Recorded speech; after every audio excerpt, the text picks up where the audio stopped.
mabilis na paliwanag para sa mga nagsasabing si Yahweh Yeshua ang kanilang Panginoon, ang kanilang Panginoon. Ang simpleng bagay lang ng pagmamahal sa mga tao. Halimbawa, ibibigay ko ang sarili ko bilang halimbawa.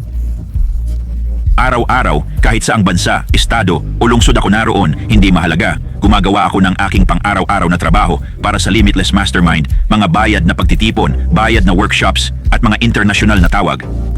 Pero saan man ako pumunta, ang puso ko ay nakatalaga, sumusuko sa kanyang kalooban na pag-ibig, si Yahweh, at alam na siya ay ibubunyag at palalayain. Pag-ibig. Ang pag-ibig ay naglilingkod. Ito ay walang pagkamakasarili. Kaya bawat katulad ng pagpunta ko sa grocery store ngayon at ilang ibang lugar at dos-dosin ng tao ang mahimalang gumaling sa kapangyarihan ng pagpapahid. Ang tunay na kaluwalhatian ng Diyos ng walang hirap dahil iyon siya sa loob ng tunay na buhay na sakripisyo ipinanganak muli.